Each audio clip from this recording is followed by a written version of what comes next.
Hello बच्चों, क्या हाल चाल। नमस्कार नमस्कार नमस्कार, स्वागतम स्वागतम स्वागतम। वेलकम बच्चों, स्वागत है आप सबका माइंड मैप सीरीज के एकदम एकदम एकदम last chapter. Sir 11th class. Sir आपने कहा था 12th का भी। देखो बच्चों, 12th का मैंने कहा था कि हाँ पॉसिबल हो पाएगा तो मैं जरूर करवाऊंगा। पर बच्चों अब टाइम अपना वन शॉट सीरीज का आ चुका है, तो वन शॉट सीरीज अपने हमें स्टार्ट करना है। तो फिलहाल हम 11th का ही कंप्लीट माइंड मैप रखेंगे। और जब मैंने बताया था, मैंने चीज़ों को लॉन्च किया था, मैंने तब कहा भी था कि माइंड मैप लेक्चर सिर्फ और सिर्फ 11th क्लास के ही रहेंगे। हालांकि मैं पूरी पूरी कोशिश करूंगा कि किसी तरह से आप तक 12th क्लास के माइंड मैप पहुंचा पाऊं, ठीक है। पर समय की थोड़ी भारी कमी होने की वजह से 12th के माइंड मैप कंप्लीट करना थोड़ा मुश्किल टास्क रहने वाला है। एटलीस्ट आई विल ट्राई जितना मुझसे हो सकता है, ठीक है। बाकी हम बात करें वेव चैप्टर की। सो वेव चैप्टर अपना एग्जाम पॉइंट ऑफ व्यू से काफी ज्यादा इंपॉर्टेंट है, काफी ज्यादा आसान भी है। मोस्टली यहाँ से जो क्वेश्चन बनते हैं वो फॉर्मुला बेस्ड या फिर थ्योरेटिकल बेस्ड क्वेश्चन बनते हैं। तो अगर चीजों को ध्यान से तमीज से समझा जाए तो आराम से यहाँ पे क्वेश्चन बनाए जा सकते हैं। तो आइए शुरू करते हैं बिना किसी देरी के। तो भैया आओ फटाफट से शुरू करते हैं। तरंग, हम जानते हैं भैया तरंग क्या होता है। सर तरंग क्या होता है? ऊर्जा को एक स्थान से दूसरे स्थान तक पहुंचाने का तरीका होता है जिसमें माध्यम के जो कण होते हैं वो एक स्थान से दूसरे स्थान में नहीं जाते। क्या कह रहा हूं कि माध्यम के जो कण हैं वो अपनी जगह पर बैठे बैठे कंपन करते हैं, अपनी जगह को छोड़ के कहीं जाते नहीं, अपने एक स्थिति के इर्द गिर्द कंपन करते हुए ऊर्जा को एक स्थान से दूसरे स्थान पे पहुंचाते हैं। तो तरंग मेरे पास क्या है? ऊर्जा को स्थानांतरित करने का एक तरीका होता है जिसमें माध्यम का संचरण नहीं होता है। क्लियर है? हाँ सर। बात करें अब तरंगों का वर्गीकरण, मेरे पास क्या है? तरंग कितने कितने प्रकार की मेरे पास हो सकती है भैया। तरंगों को हम लोग क्या है, उनके अलग अलग तरीके से उनको बांटते हैं, ठीक है। माध्यम की आवश्यकता के आधार पर अगर माध्यम की आवश्यकता पड़े तो उस तरंग को हम लोग कहते हैं आपकी यांत्रिक तरंगे। यांत्रिक बोले तो मैकेनिकल तरंगे, यांत्रिक तरंगे जिन्हें माध्यम की आवश्यकता होता है। और दूसरा आपका होता है विद्युत चुंबकीय तरंगे, ईएम वेव्स, इन्हें माध्यम की आवश्यकता नहीं होती है। अच्छा सर, ऊर्जा संचरण के आधार पर अगर आपकी तरंगे ऊर्जा को एक स्थान से दूसरे स्थान तक पहुंचा पा रही हैं तो आप उनको कहते हो प्रगामी तरंगे।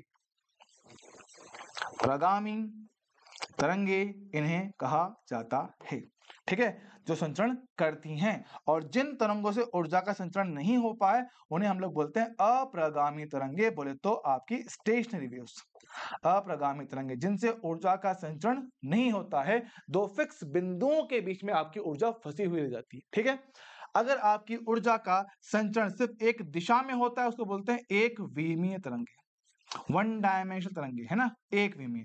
और अगर तरंगों का संचरण सिर्फ एक समतल पे हो, एक प्लेन पर होता है तो आप उसे कहते हैं द्विविमीय, 2D, टू डायमेंशनल वेव्स। समझ रहे हो क्या?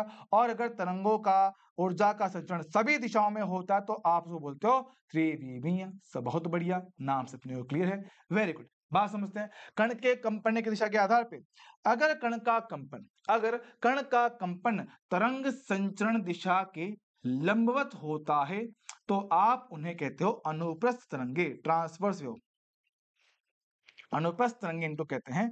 और अगर हमारे पास कणों का कंपन तरंग संचरण के ही समांतर हो जाए आगे पीछे तो आप उसको बोलते हो अनुदैर्ध्य तरंगे।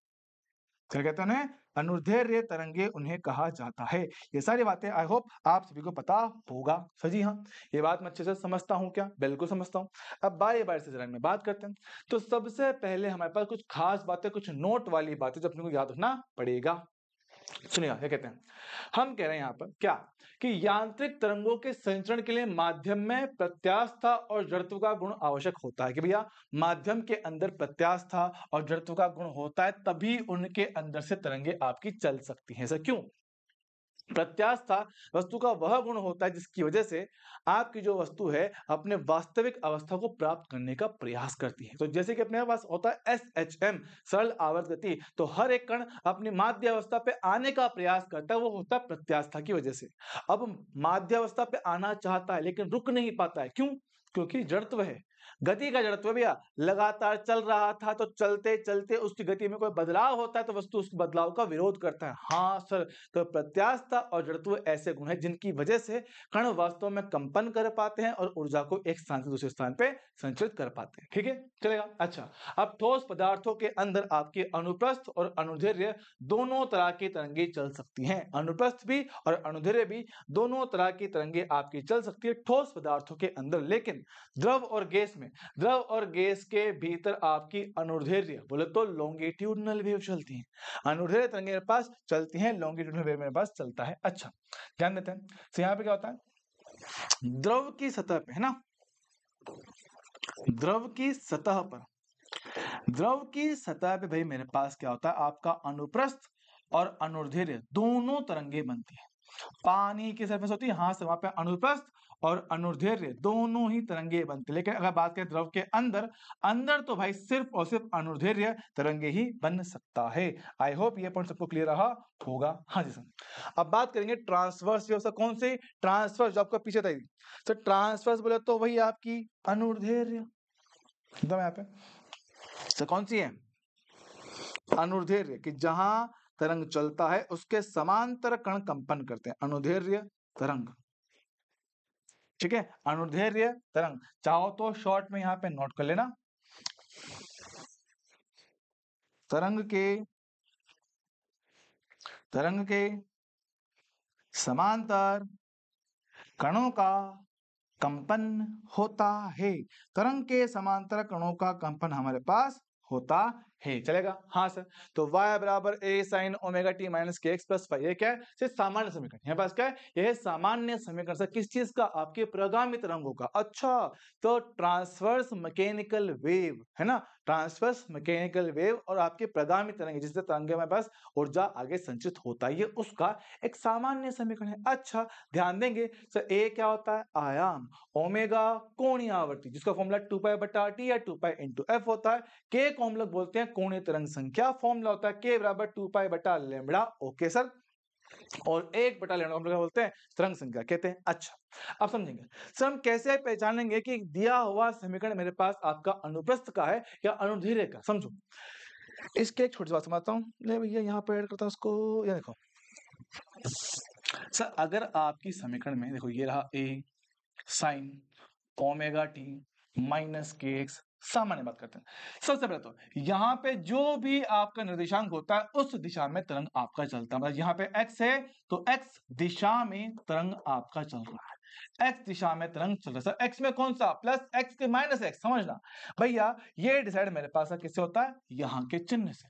अगर यहाँ माइनस लिखा है तो तरंग आपका प्लस x दिशा में जाएगा। अच्छा, और अगर इसी समीकरण में y बराबर a sine omega T plus के एक्स होता है, बीच में प्लस आ जाए, प्लस का मतलब क्या कि ये जो तरंग है एक्स दिशा में माइनस एक्स में जाएगा। बहुत बढ़िया। पता है ये अनुप्रस्थ है या अनुदैर्ध्य, इसका पता कैसे लगे, देखो अनुप्रस्थ का पता तब लगता है जब यहाँ का निर्देशांक और यहाँ का निर्देशांक अलग अलग होता है। मतलब देखो x और y आपस में होते लंबवत, तो तरंग जा रहा है x में, कंपन है y दिशा में, तरंग जा रहा है x में, कंपन है y दिशा में। तो यहाँ पे क्या z आ सकता है, बिल्कुल z भी आ सकता है, यहाँ पे y हो सकता है, हाँ सर, बस जो भी है।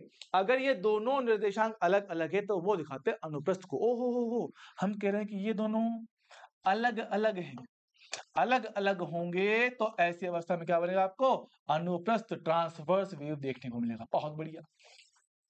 लेकिन लेकिन लेकिन अगर मान लो दोनों जगह पे सेम ही निर्देशांक आ जाए, ए साइन ओमेगा टी माइनस के इंटू वाई, ओहो यहाँ भी वाई यहाँ वाई, तो भैया ये क्या है, ये आपका लॉन्गिट्यूडनल बनेगा, लॉन्गिट्यूडनल वेव बनेगा। बोलते हैं पास कौन सा, अनुदैर्ध्य।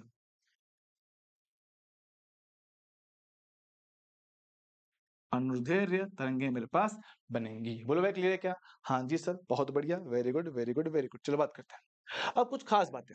सर समीकरण में हमारे पास जो तरंग चलता है, भाई तरंग का वेग का बेसिक फॉर्मूला, भाई तरंग के वेग का जो बेसिक फॉर्मूला वो आपके आंखों के सामने से, कौन सा, ये रहा v ओमेगा, मतलब v वेव कितना, ओमेगा बटा के या f इंटू लैम्बडा। सर जी हाँ, ये फॉर्मूला अपने को याद रखना पड़ेगा क्या, हाँ सर बिल्कुल रटना पड़ेगा, इसका कोई इलाज नहीं है। हाँ जी सर। अच्छा, उसके अलावा जो पार्टिकल चलता है, पार्टिकल भैया ये तो हमने पढ़ रखा है SHM में, हाँ जी भाई बिल्कुल पढ़ा था। पार्टिकल का वेग कितना, dy बटा dt होता है, उसके स्थिति के अवकलन से मिलता है। सर जी हाँ, जब अवकलन करोगे तो ये समीकरण मिलता है, जिसमें ये जो चीज होता है वो अधिकतम वेग को दर्शाता है। बहुत बढ़िया। अधिकतम वेग कण का a इंटू ओमेगा। अब अगर तरंग के वेग और कण के वेग में संबंध बताया जाए सर, वो होता ही है, जो कि काफी ज्यादा इंपॉर्टेंट फॉर्मूला है। ये होना भैया उसका काफी ज्यादा इंपॉर्टेंट फॉर्मूला है। सर क्या दिखाता है ये, तरंग के वेग का कण के वेग के साथ संबंध। मैं बताऊं यहाँ पे,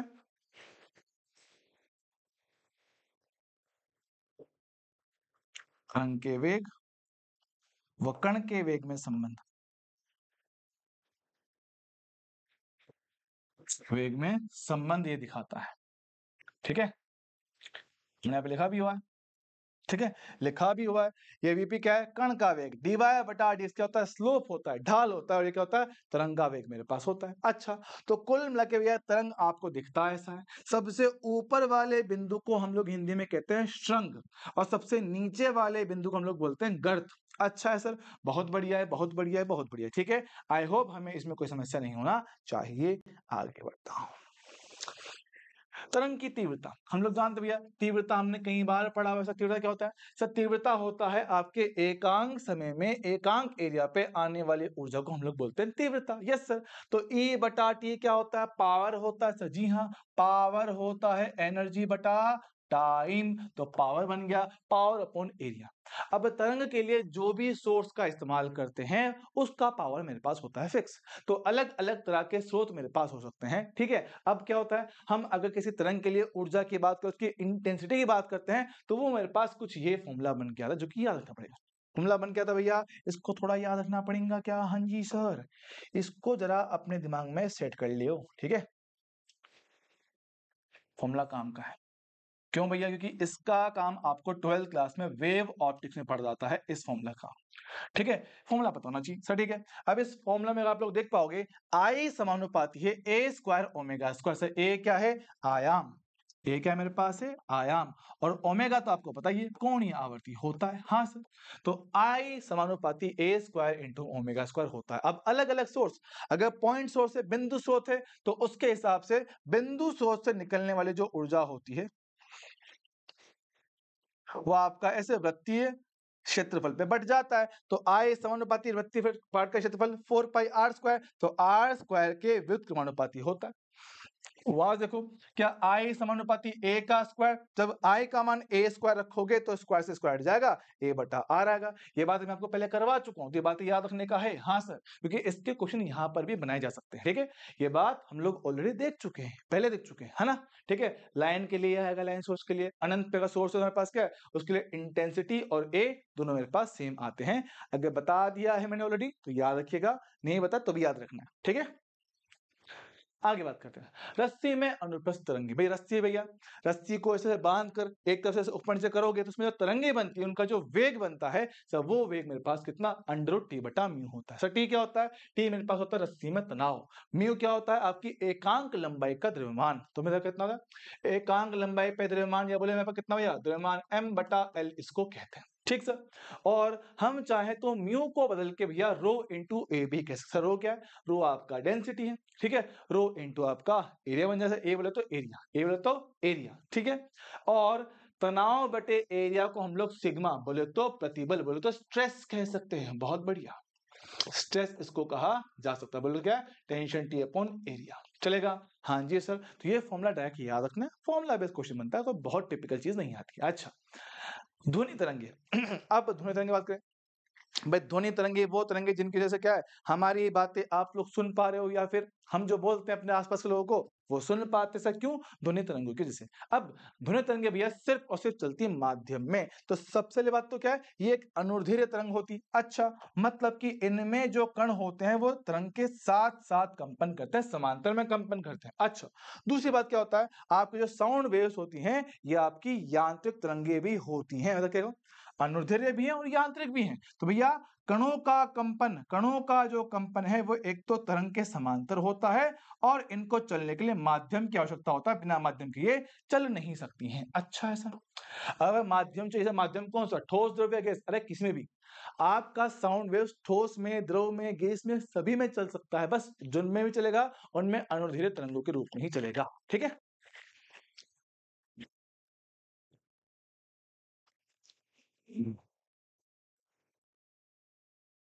सुनो। ठीक है, साउंड वेव्स ठोस, द्रव, गैसीय माध्यम में संचित हो सकता है, बिल्कुल सही बात है। अच्छा, तो हमने कहा था कि जब मेरे पास क्या है, यहाँ की चीज सेम हो जाए तो वो अनुदैर्ध्य लॉन्गिट्यूडनल वेव को दर्शाता है, लॉन्गिट्यूडनल वेव होगा। अच्छा, अब साउंड वेव्स के लिए क्या है ना, आप दो तरह के समीकरण दिखाता हूं। एक ही आपका विस्थापन समीकरण, क्या बोलते हैं इसको? हम लोग बोलते हैं विस्थापन समीकरण इसको कहते हैं, विस्थापन समीकरण इसको कहते हैं। अच्छा, तो x बराबर a sin omega T minus के एक्स, ठीक है। अब जब कभी साउंड वेव्स हवा में चलता है, जब हम कुछ बोलते हैं, समझो ना कि हमारे पास क्या कोई भी स्पीकर लगा हुआ है, हाँ यार कोई स्पीकर लगा हुआ है, तो इससे जब भी कोई ध्वनि उत्पन्न होता है ना, जब इससे कोई ध्वनि उत्पन्न होता है, तो ये माध्यम के अंदर क्या होता है, सघन और विरल माध्यम के जोन बनाता है। समझ लो क्या होता है कि कुछ जगह ऐसी होती है जहां पे कण बिल्कुल पास पास हो जाते हैं, और कुछ जगह कण थोड़े दूर दूर हो जाते हैं, फिर पास पास आते हैं, फिर दूर दूर हो जाते हैं। अच्छा, तो जहां कण पास पास होते हैं वो बनता है आपका सघन माध्यम, डेंसर मीडियम, और जहां कण दूर दूर होते हैं वो बनता है विरल माध्यम। बहुत बढ़िया। तो ऐसे माध्यम में क्या सघन और विरल वाले जोन बनते हैं। तो जहां कण बिल्कुल पास पास होते हैं वहां पे विस्थापन बहुत कम होता है, लेकिन प्रेशर बहुत ज्यादा होता है। तो हम इसके लिए क्या है, एक प्रेशर का समीकरण भी दिखाया जाता है। तो एक दाब समीकरण भी बनता है ध्वनि के लिए, जो कि आपको याद रखना पड़ेगा। डेल्टा पी बराबर P not cos omega T minus के एक्स। पी नॉट कितना होता है, के ए बी। सर के क्या है आपका, वही तरंग संख्या, कौन तरंग संख्या, ए क्या है मेरे पास आयाम, और बी मेरे पास क्या है बल्क मॉडुलस। ठीक है, चलेगा। अच्छा, ध्यान देंगे ये समीकरण साइन में है, ये समीकरण कॉस में, तो मैं दोनों के बीच में जो कला अंतर होता है वो कितना, पाई बटा 2 का होता है। वो साइन समीकरण है, ये कॉस समीकरण है, दोनों के बीच में कितना, पाई बटा 2 का कला अंतर होता है। याद रखेंगे, ठीक सर। आगे बात करते हैं, सुनो। ध्वनि का वेग, भाई ध्वनि का वेग क्या है, चाहे ठोस हो चाहे द्रव हो चाहे गैस हो, तीनों में मेरे पास आता है। तो भैया बेसिक फॉर्मूला क्या होता है, ई बटा रो का अंडर। सर ई क्या होता है, ई मेरे पास आपका होता है प्रत्यास्थता गुणांक, और रो आपका होता है डेंसिटी। भैया नहीं लिखा, लिख लो। रो क्या होता है, डेंसिटी, जिस भी माध्यम की बात कर रहा हूं सर, बहुत ही बढ़िया। अब अगर हम लोग बात करें ठोस के अंदर, ठोस के लिए जो आपका प्रत्यास्थता गुणांक होता है वो होता है यंग प्रत्यास्थता गुणांक, तो वाई बटा रो, डन। लिक्विड में जाओगे तो लिक्विड में प्रत्यास्थता गुणांक आपका बनता है बल्क मॉडुलस, तो बी बटा रो बन जाएगा। गैस में जाएंगे, गैस के लिए हमने ध्वनि का वेग बता रखा है चैप्टर केटीजी में, गामा पी बटा रो गामा आर टी बटा एनडब्ल्यू गामा केटी बटा, हाँ सर वही फॉर्मूला है। तो वही फॉर्मूला है, उसी के बेस आपके क्वेश्चन सेम टू सेम यहाँ पे पूछ सकता है। चलेगा, हाँ जी सर, बहुत बढ़िया, शाबाश। आगे बात करते हैं ध्वनि के वेग को प्रभावित करने वाले कारक। सर ये जो बात कर रहे हैं, तो ये बात हम लोग कर रहे हैं गैस के अंदर, गैस के अंदर, ठीक है। रुको बच्चों, ठीक है। तो तापमान देख पाए हो, V समानुपाती है रूट टी के। यस सर, V समानुपाती है रूट टी के सर, जी हाँ। तो तापमान बढ़ाओगे तो ध्वनि का वेग भी तो बढ़ेगा, हाँ सर। तो तापमान बढ़ाने पे वेग मेरे पास बढ़ जाता है। सांद्रता, ह्यूमिडिटी, हवा में जब मेरे पास जल बढ़ जाता है, या बोले हवा में जब मेरे पास जल आ जाता है, जिसको आप लोग बोलते हो ह्यूमिड एयर, सांद्र वायु बोलते ना सर। बारिश का मौसम होता है जब आपकी, बोलते ना कि सर कि आज तो बहुत ज्यादा उमस हो रखी है, ह्यूमिडिटी हो रखी है, हाँ ये वही चीज है। जब हवा में आपका जल की मात्रा बढ़ जाती है, जल वाष्प की मात्रा बढ़ जाता है, उसको बोलते हैं सांद्र वायु, है ना, ह्यूमिड एयर बोलते हैं, और उसको बोलते हैं उमस वाली हवा। हाँ सर, तो हम कह रहे हैं कि ऐसे सिस्टम के अंदर जब कभी सांद्रता बढ़ता है तो वेग मेरे पास बढ़ जाता है। क्यों, क्योंकि सांद्रता बढ़ने से क्या होता है, डेंसिटी कम हो जाता है।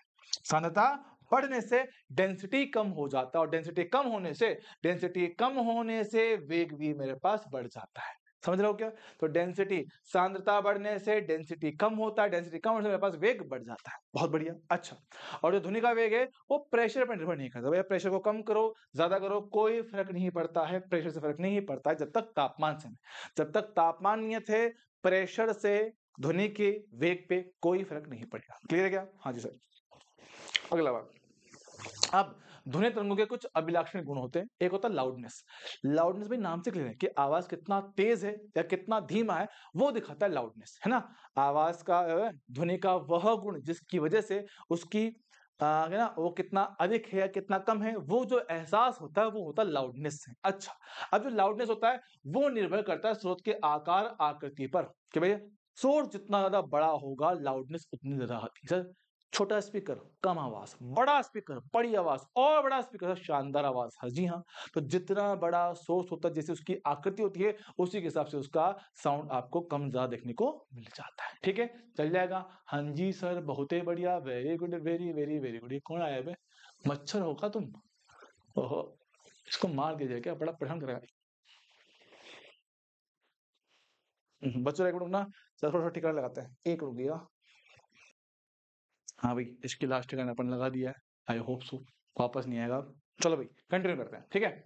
तो लाउडनेस मैंने बता दिया, तो स्रोत के आकार और आकृति पर निर्भर करता है। अब लाउडनेस से जुड़ी कुछ खास बात कि अगर लाउडनेस मेरे पास 0 डेसिबल होता है या उसके बराबर होता है, वो होता है देहली प्रबलता, थ्रेशोल्ड वैल्यू, कि इससे कम आवाज सुनाई नहीं देगा।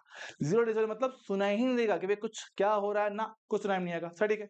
और जो लाउडनेस अगर 20 डेसिबल से ज्यादा हो जाए, पराश्रव्य भैया सुनने के बाहर हो चुकी है, सुनने की सीमा के बाहर जा चुका है, भाई कान के पर्दे फाड़ सकता है, इतना तेज आवाज है वो, तो 20 डेसिबल से ज्यादा नहीं होना चाहिए। अच्छा, अब जो लाउडनेस होता है ये डिसाइड होता है आपकी ध्वनि की तीव्रता से, भैया जितनी ज्यादा वो एनर्जी लेके आता है उसके हिसाब से आपके कानों में उसकी आवाज सुनाई देती है। तो अगर आपकी इंटेंसिटी कम होगा तो सुनाई नहीं देगा, इंटेंसिटी ज्यादा होगा तो सुनाई देगा, और ज्यादा होगा तो कान के पर्दे फाड़ सकता है। हाँ सर, तो बोलते हैं लाउडनेस का फॉर्मूला क्या होता है, लाउडनेस L बराबर 10 log 10 I बटा आई नॉट। सही है, आपका L जो है लाउडनेस, इसको हम लोग पढ़ते हैं डेसिबल में, किसमें, डेसिबल में इनको पढ़ा जाता है, इसके यूनिट होता है डेसिबल, dB, ठीक है, डेसिबल चलेगा। हाँ जी सर, ये बात सर किसमें, डेसिबल में पढ़ा जाता है।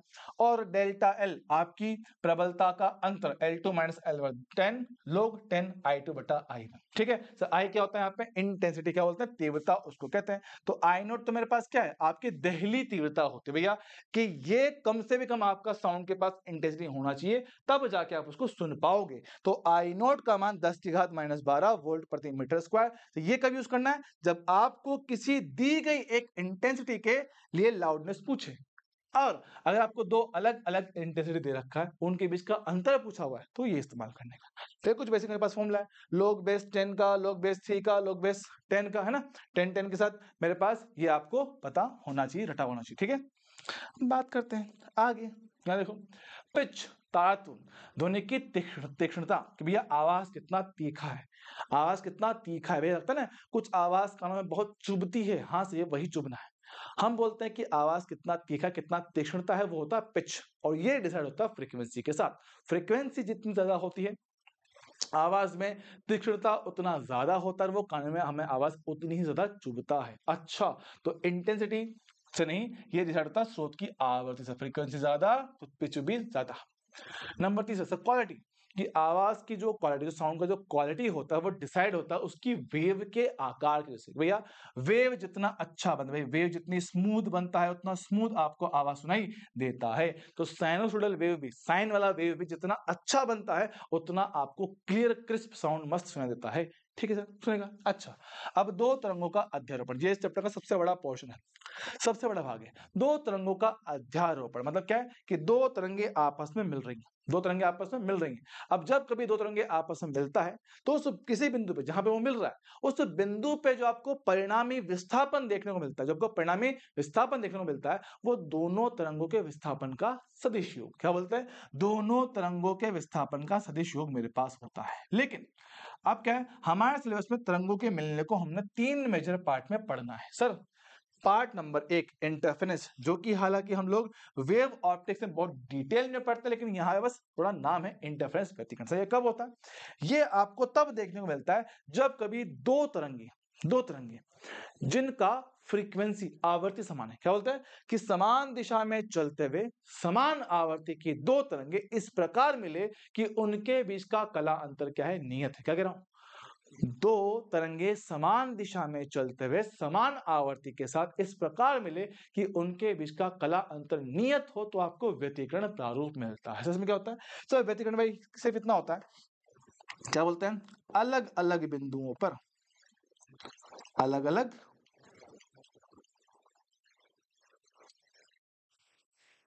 बिंदुओं पर अलग अलग तीव्रता मिलती है, कि अलग अलग इंटेंसिटी मिलता है अलग अलग बिंदुओं पे। मतलब कि हो सकता है कि मैं यहाँ खड़ा हूं तो यहाँ पे इंटेंसिटी ज्यादा है, यहाँ हूं तो खत्म हो जाए, यहाँ हूं तो ज्यादा हो जाए, यहाँ हूं तो कम हो जाए, यहाँ हूं तो ज्यादा हो जाए, तो अलग अलग बिंदुओं पे आपको अलग अलग इंटेंसिटी देखने को मिल जाता है, ठीक सर, चलेगा। फिर सेकंड मेरे पास क्या होता है, बीट्स, क्या हो गया, फिर से बेकार नहीं, कि दो तरंगे समान दिशा में, लेकिन इस बार आवर्ती सेम नहीं, आयाम समान है, आवर्ती सेम नहीं है, आपकी इस बार जो आवर्ती वो थोड़ी सी अलग होगा, थोड़ा मतलब बहुत बड़ा डिफरेंस नहीं चाहिए, थोड़ा डिफरेंस क्या बोलते हैं, तो लगभग लगभग समान आवर्ती समान आयाम की दो तरंगे समान दिशा में चलते हुए एक दूसरे से मिलता है तो आपको क्या मिलता है, बीट्स मिलता है। समान दिशा में समान आयाम और लगभग लगभग समान आवर्ती के तरंगों का अध्यारोपण होता है तो आपको मिलता है क्या, बीट्स। अच्छा, बात समझेंगे। अब बीट्स का मतलब क्या है सर, बीट्स का मतलब क्या है कि कितना तेज आवाज और एक सेकंड में, तो एक सेकंड में कितनी बार आपको मैक्सिमम इंटेंसिटी मैक्सिमम तीव्रता का साउंड या प्रकाश दिखाई देता है। जो भी तरंगे आते हैं, जिस भी तरंग की बात करते हो, तो जो भी तरंग की बात कर रहे हैं, आपको एक सेकंड में कितनी बार एक ही जगह पे खड़े खड़े एक ही जगह पे खड़े खड़े एक सेकंड में कितनी बार आपको मैक्सिमम इंटेंसिटी फील होता है, वो होता है बीट्स। और लास्ट में पास आपका होता है स्टेशनरी वेव्स। जब कभी दो समान तरंगे, समान मतलब आयाम भी समान, आवर्ती भी समान, लैम्बडा भी समान, जब कभी दो तरंगे समान तरंगे एक दूसरे से विपरीत दिशा में चलते हुए मिलती हैं तो आपको अप्रगामी तरंगे मिलती है, स्टेशनरी वेव मिलता है। अच्छा, अप्रगामी तरंगे मिलता है। सबसे पहला पार्ट किसका, इंटरफेरेंस का। लो भैया आओ, इंटरफेरेंस सबसे पहला पार्ट ये रहा। इंटरफेरेंस भैया सिंपल से कहने में लगा कि भैया इनका आयाम सेम होना जरूरी नहीं है, इनकी फ्रीक्वेंसी सेम होगा, समान दिशा में चलेगी। देखो ये कहाँ है, प्लस एक्स में जा रहा है, ये कहाँ प्लस एक्स में जा रहा है, और इनके बीच में कुछ कला अंतर होगा, फाई है, ये 0 है, तो कला अंतर कितना, फाई का है।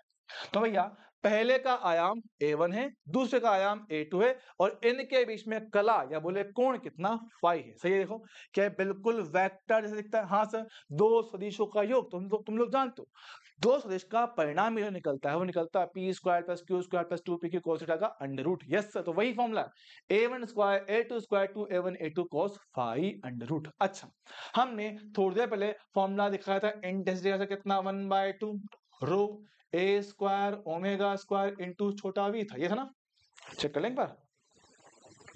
कहाँ गया इंटेंसिटी, किधर गया इंटेंसिटी, इंटेंसिटी इंटेंसिटी कहाँ गया, ये रहा 1/2 रो ए स्क्वायर ओमेगा स्क्वायर इंटू ये था। हाँ जी सर, यही आपने लिखवाया था।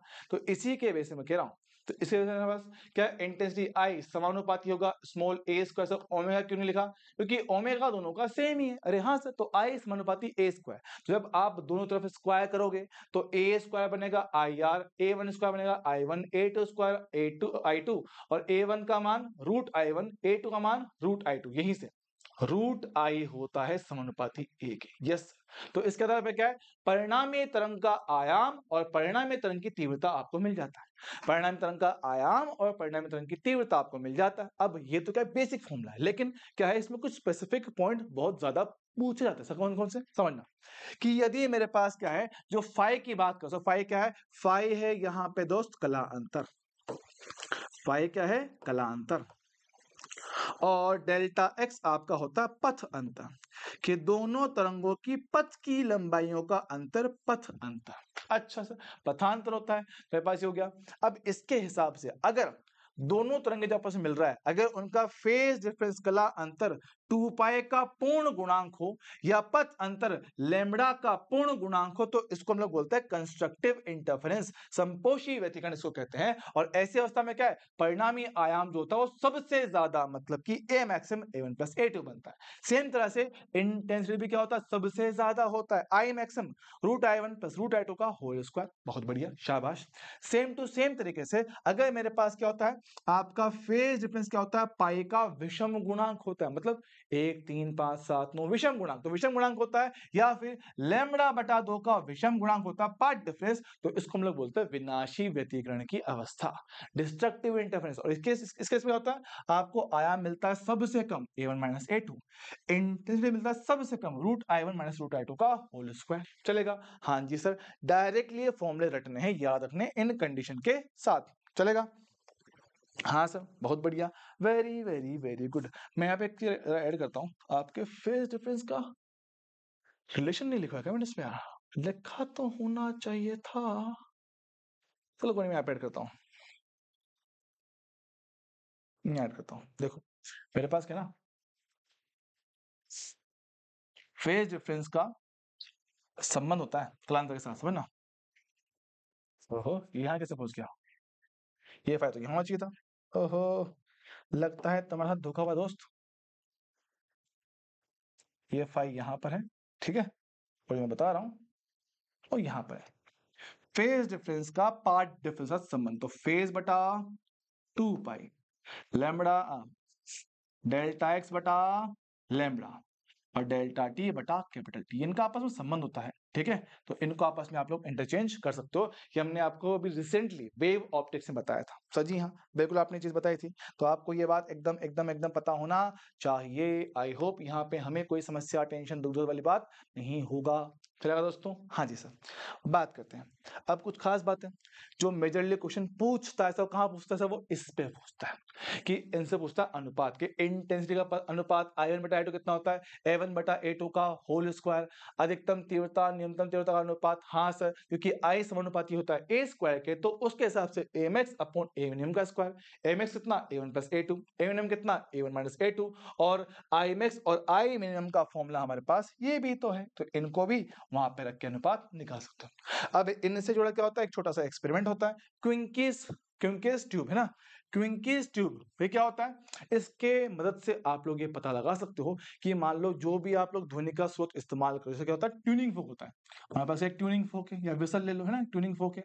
हम चेक करना चाहते हैं कोई इसका मेरे पास क्या है, इसका फ्रीक्वेंसी, या फिर बोले मेरे पास वेग कितना है, तो उन्होंने कहा वेग निकाल सकते हो। सर कैसे निकालते हैं समझना, क्या करते हैं भैया, हमने एक लिया ट्यूनिंग फोक जिसकी फ्रीक्वेंसी आपको पहले से पता होता है। ठीक है, आपने ऐसे आवाज उत्पन्न किया, ध्वनि उत्पन्न किया, तो ध्वनि तरंगे यहां पर जाएंगी, जाएंगी, दो भागों में बढ़ जाएंगी, एक यहां जाएगा, एक यहां बढ़ जाएगा। ठीक है, यहां से आके ऐसे मिलेंगी, वहां से आके ऐसे मिलेंगी। Yes sir. अब देखो, अगर देखो शुरुआत में दोनों पथों की लंबाई समान होती है, तो जब मिलेंगी तो पास क्या होता है? दोनों पथ की लंबाई समान है, पथ का अंतर जीरो, पथ का अंतर जीरो होगा, तो हमारे पास क्या होगा? Constructive interference. कंस्ट्रक्टिव इंटरफेरेंस मतलब क्या है? कि फिर से दोनों तरंगे मिलेंगी और मैक्सिमम इंटेंसिटी लेके आएंगी, और मैक्सिमम इंटेंसिटी लेके आओगे तो यहाँ पे आपको एक लगा दो मोमबत्ती, उस मोमबत्ती का बुझना या उसका हिलना डुलना आपको फील होता है ना, कि भाई कोई मोमबत्ती के आसपास बहुत तेज आप बोलो तो मोमबत्ती की लो थोड़ी सी हिल जाती है, हाँ बिल्कुल वैसा होगा। तो जब दोनों कंस्ट्रक्टिव मिलेंगी,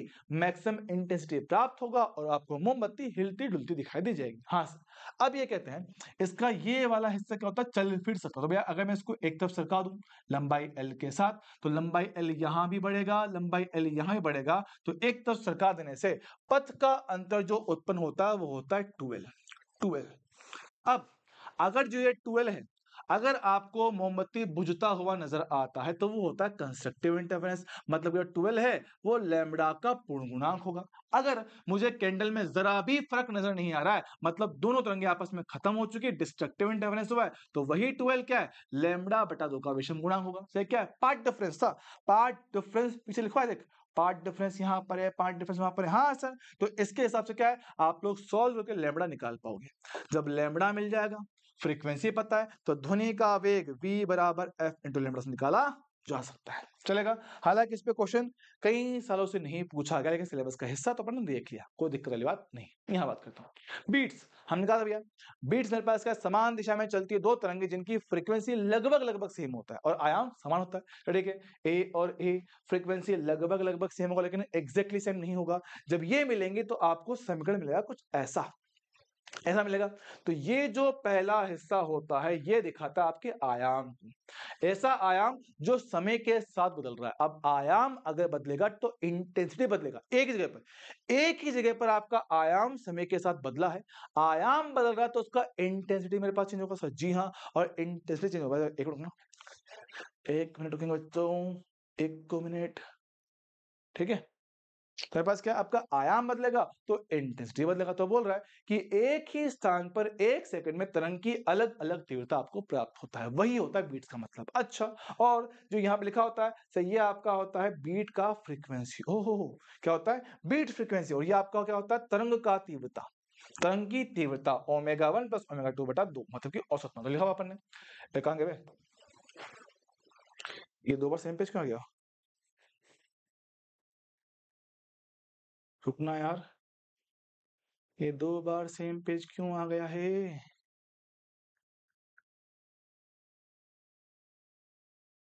लगता है एक पेज इसमें रह गया है। यस, एक पेज इसमें गायब हो गया। बच्चों एक मिनट रुकेंगे, मैं जरा वो एक पेज लेके आता हूँ। एक मिनट वेट वेट करेंगे प्लीज। लो भाई अपन पेज लिया है, यहाँ देखो ये गया पेज, ठीक है। तो हमने कहा कि जो आपका परिणामी आयाम है ए आर, वो बनेगा तो कितना पास 2a cos omega 1 minus omega 2 बटा टी, है ना। ये पास है, ये परिणामी आयाम देखा, देखो आयाम जो समय के साथ क्या है, परिवर्ती, अगर आयाम समय के साथ बदलेगा तो मेरे पास इंटेंसिटी भी समय के साथ चेंज होगा। अच्छा सर, बहुत बढ़िया।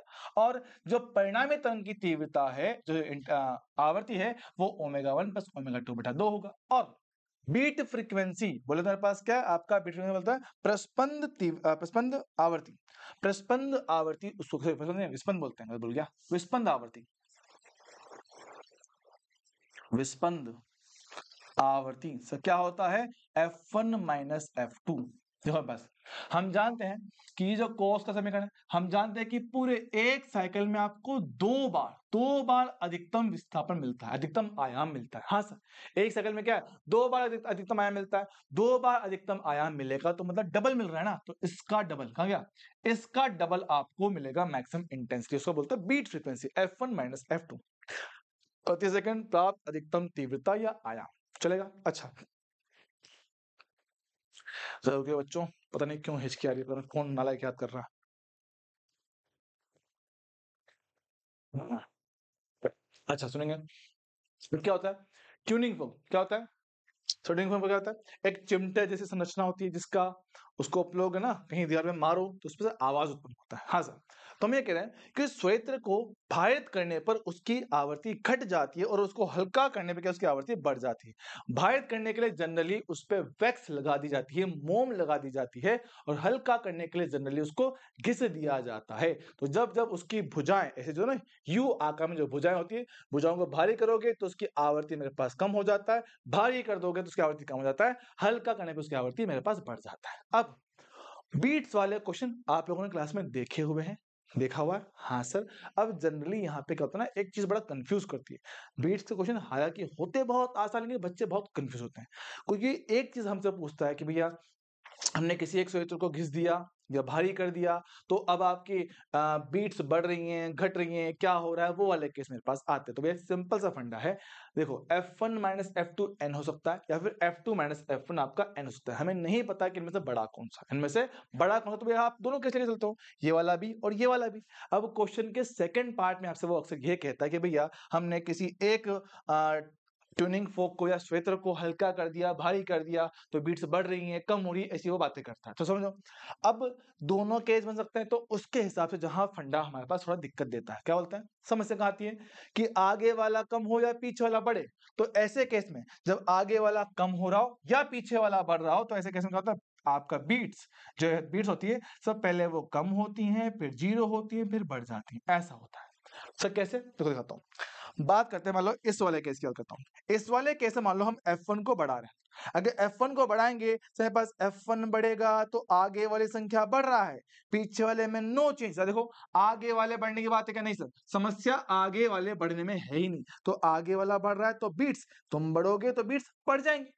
लेकिन अगर यहाँ हम बात करें उस वाले केस में, तो उस वाले केस में अगर F1 को बढ़ाओगे, F1 बढ़ाया जाएगा, तो पीछे वाला बढ़ने पर, पीछे वाले बढ़ने पर, तो पहले बीट्स मेरे पास n का वैल्यू कम होता है, 0 होता है, फिर बढ़ता है। हाँ सर, तो ये केस में बन सकता है। सेम कहानी अगर F1 को घटा दूं, सर F1 को घटाएंगे तो इस वाली कंडीशन के हिसाब से F1 कम करेंगे, आगे वाला कम करने पर बीट्स पहले कम, 0 फिर बढ़ता। Yes sir. लेकिन अगर हम बात करें इस वाले केस में, F1 को कम करो, पीछे वाले को कम करने पे कोई दिक्कत नहीं है, इसको कम करने पर बीट्स मेरे पास हमेशा बढ़ती ही है।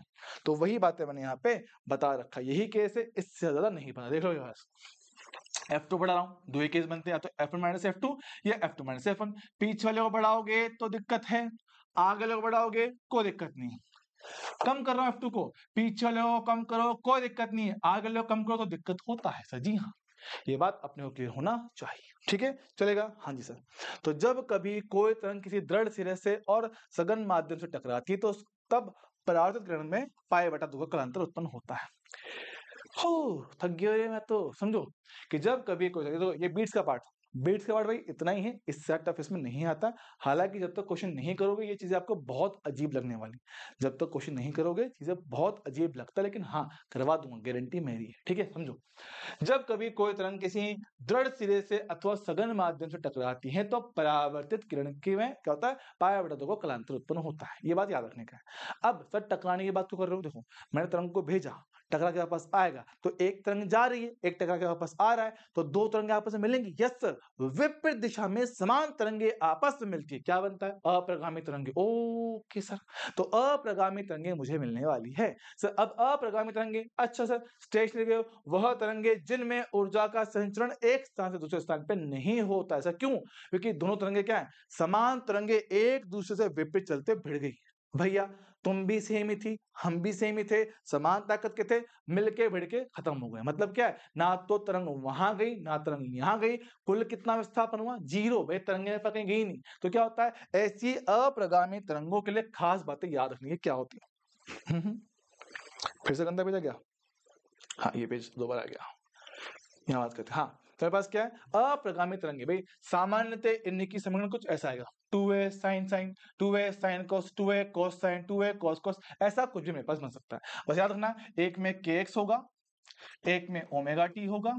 यस सर, ठीक है। अब ऐसी तरंगों का वेग कितना होता है, 0 होता है, और इस तरंग में सभी के सभी कण एक साथ आपके कंपन करते हैं, लेकिन सभी का आयाम अलग होता है, सभी का आयाम अलग अलग होता है। सारे कण कंपन करेंगे लेकिन सबका आयाम होगा अलग। आयाम मतलब अधिकतम विस्थापन, अच्छा अधिकतम विस्थापन होता है अलग। अब उस असमान आयाम में कुछ कण ऐसे होते हैं जिनका आयाम कितना, 0 होता है, कंपन नहीं करता, कंपन नहीं करता, उनको बोलते हैं नोड, है ना, नोड बोलते हैं ना। नोड निस्पंद क्यों बोल रहे हैं, रुकना यार, शायद मैंने नाम सेम कर दिया है इनका, मैं एक बार इसका नाम चेक कर लीजिएगा, क्योंकि मुझे लगता है ये विस्पंद, हाँ ठीक है विस्पंद था, विस्पंद विस्पंद, ठीक है इसको बोलते हैं निस्पंद, ठीक है चलेगा, हाँ सर। और जिन कणों का आयाम सबसे ज्यादा होता है उनको बोलते हैं एंटी नोड, प्रस्पंद कहते हैं, बहुत बढ़िया। अब दो नोड या दो एंटी नोड के मध्य दूरी कितना, λ/2 होता है सर। तरंग दिखता है कुछ ऐसा, तो जिनका आयाम 0 वो नोड, जिनका आयाम 0 वो नोड, जिनका आयाम 0 वो नोड, बहुत बढ़िया। और जिनका आयाम सबसे ज्यादा होता है वो बनता है एंटी नोड, जिनका आयाम सबसे ज्यादा बनता है वो एंटी नोड। ध्यान रखेंगे, ये सारे के सारे कण कंपन कर रहे हैं, ये भी कंपन कर रहा है, ये भी कंपन कर रहा है, पर देख पा रहे हो सबका अधिकतम विस्थापन भाई अलग है, किसी का कम है तो किसी का ज्यादा है, और किसी का तो भाई बिल्कुल 0 ही है। तो भैया हर एक कण का अपना अपना कंपन होगा, अपना अपना आयाम होगा, और उसी के हिसाब से वो कंपन करता चला जाता है। अच्छा, और दो नोड के बीच का दूरी यहां से लेकर यहां तक का कितना, λ/2 होगा। सेम तरह से दो एंटी नोड के बीच का दूरी भी मेरे पास कितना, λ/2 ही आएगा। परफेक्ट सर, बहुत बढ़िया। बात करते हैं अब दो नोड के मध्य सभी कण, दो नोड के बीच में सभी कण असमान आयाम के साथ समान कला में कंपन करते हैं। समान कला मतलब, समान कला मतलब एक साथ, कि एक साथ ही माध्य अवस्था पे आएंगे, एक साथ ही आयाम पर जाएंगे, एक साथ वापस माध्य, एक साथ नीचे, एक साथ बीच में, बस सबका मोशन एक साथ होता है, बस सबका विस्थापन अलग है, सबका आयाम अलग है, बाकी चल सब कुछ साथ में रहा है, किसी का कम किसी का ज्यादा सर। जी हाँ, सब के सब एक साथ मेरे पास क्या कर रहे हैं, कंपन कर रहे हैं सर, बहुत बढ़िया, वेरी गुड। चल भाई बात करेंगे क्या, हाँ जी सर बात करते हैं। एंटी नोड वाले कण जो होते हैं उनके पास गतिज ऊर्जा सबसे ज्यादा होता है सर। क्यों, उनका आयाम ज्यादा ना भाई, आयाम ज्यादा होगा तो उनका अधिकतम वेग ज्यादा होगा सर। क्यों, याद करो भैया, अधिकतम वेग क्या पढ़ते थे, ए इंटू ओमेगा। यस सर, तो आपके जो एंटी नोड वाले बिंदु होते हैं उनके पास वेग सबसे ज्यादा होता है, मतलब गतिज ऊर्जा सबसे ज्यादा उनके पास है। लेकिन जो बिंदु नोड वाला था, नोड वाला, नोड वाला कौन सा, ये वाला है, ये कण कहीं जा नहीं पा रहे, ये कण कहीं जा नहीं पा रहा, जिंदगी में टेंशन बहुत है, और जहां जिंदगी में टेंशन ज्यादा होता है वहां पे पोटेंशियल एनर्जी आता है। यस सर, तो इनके क्या है, इनके जीवन में तनाव बहुत ज्यादा है, तनाव बहुत ज्यादा मतलब इनके पास पोटेंशियल एनर्जी रहता है, हर वक्त नहीं लेकिन जब भी रहेगा मैक्सिमम आता है। अच्छा, तो जब आप अधिकतम आयाम अधिकतम विस्थापन में रहोगे, गतिज ऊर्जा सबसे ज्यादा रहेगी, और किसके पास रहेगी, एंटी नोड के पास सबसे ही ज्यादा रहेगी। लेकिन जब आप लोग आओगे माध्य अवस्था पे, कौन सी ऊर्जा होता है मैक्सिमम, पोटेंशियल किसके पास होगा, नोड के पास सबसे ज्यादा होगा। ठीक है चलेगा, हाँ जी सर बहुत बढ़िया। अरे इसमें फिर से एक पेज गायब हो गया, अरे यार लाला जी, बच्चे एक मिनट रुकना, फिर से एक पेज गायब है, लेके आते हैं, वेट। हाँ भाई पेज लगा दिया अपन ने। देखो देखो यार, अब अप्रगामी तरंग भई हम अपने सिलेबस में पढ़ते हैं दो तरह की, एक होता है अनुदैर्ध्य, एक होता है अनुप्रस्थ। तो अनुदैर्ध्य अप्रगामी तरंगों का सबसे बढ़िया एग्जांपल अपने सिलेबस में होता है ऑर्गन पाइप। अब ऑर्गन पाइप मेरे पास क्या, एक होता है आपका क्लोज ऑर्गन पाइप, सर ऐसा पाइप जिसका एक सिरा तो आपका बंद रहता है लेकिन दूसरा सिरा इसका खुला हुआ रहता है। अच्छा, अब जो सिरा इसका बंद रहता है ना, वहां पे बनेगा हमेशा आपका नोड, और जो सिरा ओपन होता है सर वहां बनता है हमेशा एंटी नोड। तो इनके हिसाब से जब आप लोग इसके आसपास में लाके किसी क्षेत्र को कंपन करवाते हो या इनमें आप लोग अप्रगामी तरंगे बनवाते हो तो उसमें उनकी फ्रीक्वेंसी कैसे कैसी मिलती है, तो ये बात करते हैं। सबसे पहला फ्रीक्वेंसी एफ होगा तो अगला वाला 3 गुना, अगला वाला 5 गुना, मतलब क्या हर बार विषम संख्या आती है, हर बार विषम संख्या मेरे पास आती है। ओके सर, अब बात जरा सुनेंगे, बात जरा सुनेंगे। देखो, जितना गुना नंबर होता है उसको हम लोग बोलते हैं सन्नादी हार्मोनिक। अच्छा, तो भाई क्या बोलता है, जितना गुना, जितना गुणा उतना सन्नादी, उतना सन्नादी बोले तो हार्मोनिक, जितना गुणा उतना सन्नादी बोले तो हार्मोनिक। तो बात जरा समझेंगे कि आपको जो फ्रीक्वेंसी मिलेंगी वो हमेशा मिलेंगे विषम संख्याओं में, 1 3 5 7 9। और एफ कितना होता है सर, एफ का फॉर्मूला v बटा 4l। v क्या है, ध्वनि का वेग, l क्या है, इस ट्यूब की लंबाई। बहुत बढ़िया। अच्छा, ट्यूब की लंबाई तो भाई मेरे पास प्रथम सन्नादी, पहला हार्मोनिक, तीसरा हार्मोनिक, पांचवा, सातवां, नौवा, ऐसे मेरे पास हार्मोनिक आएगा। एफ का कितना गुना है, 2m+1, तो 2m+1 सन्नादी बनेगा। अच्छा, साहब लिखा है m का मतलब क्या, अधिस्वरक नंबर। क्या होता है m का मतलब, क्या होता है, अधिस्वरक, मतलब कि पहले के बाद जो भी मेरे पास फ्रीक्वेंसी आएगी वो बनता है सन्नादी। तो पहले के बाद जो दूसरा आया वो पहला अधिस्वरक, दूसरा अधिस्वरक, तीसरा अधिस्वरक। तो मेरे पास क्या है, ये जो बनता है ये बनता है आपका m वा अधिस्वरक बनता है। बहुत बढ़िया। और लगातार दो फ्रीक्वेंसीज का जो अंतर होता है वो कितना, 2f के बराबर। 3 - 1 2, 5 - 3 2। हाँ सर, तो लगातार दो फ्रीक्वेंसियों का अंतर क्या, 2f के बराबर आएगा। बहुत बढ़िया। ऐसे मेरे पास क्या होता है, open organ pipe. Sir open उसको कहते हैं जिसके दोनों सिरे आपके खुले हुए रहते हैं। जब दोनों सिरे खुले हुए रहते हैं तो दोनों सिरों पे बनता है एंटी नोड। और उसके लिए क्या है, जब बारी बारी से इसमें आप लोग अप्रगामी तरंगे बनवाते हो तो उनकी फ्रीक्वेंसी कितना आता है, 1 2 3 4 5 6 7 8 9। अच्छा, लगातार f 2f 3f 4f। हाँ सर, और f कितना होता है, वहां होता है v बटा 4l, यहाँ होता है v बटा 2l। l क्या, वही ट्यूब की लंबाई। बहुत बढ़िया। अच्छा, सभी बात करें, जितना गुना होता है उतना सन्नादी बनता है। तो दूसरा सन्नादी, तीसरा सन्नादी, चौथा सन्नादी। अच्छा, प्रथम के बाद जो भी आता है वो बनता है पहला अधिस्वरक। तो पहला अधिस्वरक, दूसरा अधिस्वरक, m+1वां अधिस्वरक। चलेगा, हाँ सर। और लगातार दो फ्रीक्वेंसीज का अंतर f के बराबर ही आता है। डायरेक्ट याद रखना, फॉर्मूला बेस्ड क्वेश्चन बनता है, बहुत टिपिकल चीज नहीं पूछेगा। अच्छा सर, अनुप्रस्थ अप्रगामी तरंगे, अनुप्रस्थ अप्रगामी तरंगे बनती है रस्सियों के अंदर। रस्सी के अंदर मैंने कि हाँ सर, रस्सी के एक सिरे को बांध दो, कंपन करवाओ, कंपन करवाओ तो तरंगे जाएंगी, टकरा के वापस आएंगी, मिलेंगी और आपको अप्रगामी तरंगे मिलती हैं। अच्छा, इसका केस सेम टू सेम बनता है ओपन जैसा। तो ओपन के जैसे ही फॉर्मूला है, सेम टू सेम, बस फर्क क्या है, रस्सी में जो तरंगे बनता है उसका वेग v हमने t बटा म्यू बताया था। हाँ सर, तो कुल मिला के मोटा मोटा फॉर्मूला ये बनता है और आपको सारी फ्रीक्वेंसी मिलती है। f मिलेगा, फिर 2 गुना, 3 गुना, 4 गुना, 5 गुना, वो सारी फ्रीक्वेंसी आपको यहाँ मिल जाती है। डायरेक्ट फॉर्मूला बेस, दिमाग नहीं लगाने का। ठीक है, चलेगा। हाँ जी सर। और चैप्टर का लास्ट पार्ट हमारे पास क्या है, रेजोनेंस ट्यूब। रेजोनेंस ट्यूब काम क्या आती है कि ध्वनि के वेग को प्राप्त करने के मेरे पास काम आता है। ठीक है, क्या होता है, सिंपल एक पानी से भरी ट्यूब होती है ना, उसके ऊपर आप क्या लाते हो, एक ट्यूनिंग फोक लेके आते हो, उस ट्यूनिंग फोक को बजाते हो, उसकी आवाज को उत्पन्न करते हो और ट्यूब के अंदर धीरे धीरे पानी के लेवल को कम करते हो। पानी के लेवल को कम करोगे तो जो हवा वाला भाग है उसकी लंबाई बढ़ता है। तो जैसे जैसे लंबाई बढ़ता है तो एक लंबाई मिलेगा L1, तो वहां पे क्या होगा, आपको रेजोनेंस प्राप्त होगा, मतलब एकदम से तेज आवाज सुनाई देगी। अच्छा, तो वो जो लंबाई होगा मेरे पास वो L1 + E बटा बराबर लैम्डा बटा 4 होगा। लैम्डा बटा 4 कैसे देखो, ओपन ट्यूब है, निचले भाग पर मेरे पास क्या है, पानी है, यहाँ पानी है मेरे पास, तो पानी भरा हुआ है, यस सर पानी भरा हुआ है। तो ये बंद सिरा बन गया, बंद सिरे पे बन जाएगा नोड, यहाँ बन जाएगा एंटी नोड। हाँ सर, तो ये ऐसे मेरे पास बन जाता है। ओके सर, तो तरंग का 1/4 हिस्सा लैम्डा बटा 4। लेकिन ई क्या है, ई को हम लोग बोलते हैं यहाँ पे एंड करेक्शन, अंत्य संशोधन। क्या बोलते हैं ई को, अंत्य संशोधन कहते हैं, अंत्य संशोधन इसको कहा जाता है, एंड करेक्शन। And correction. ये क्या होता है?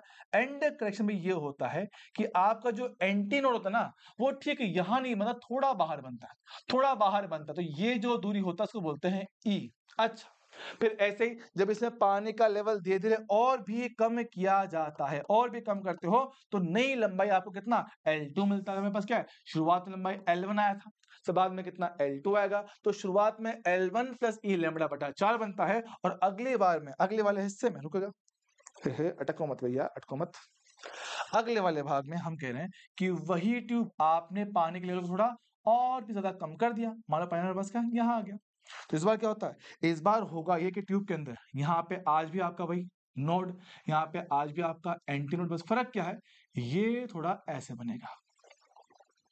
तो क्या है, पहले आधी तरंग बनेगी लैम्बडा बटा 2, फिर ये 1/4 बनेगा लैम्बडा बटा 4, और ये पूरा लंबाई कितना मेरे पास L2 प्लस का ई भी है, तो प्लस ई बनता है, तो L2 प्लस ई ये आता है। सर इनको याद रखना है क्या, देख मोटी मोटी बात तो याद रखने की ये है, फिर पास क्या है कि आपके रेजोनेंस ट्यूब वाले पार्ट में लैम्बडा जो तरंग दैर्घ्य होता है वो इन दोनों को घटाने से 2 इंटू L2 माइनस L1 मिलता है।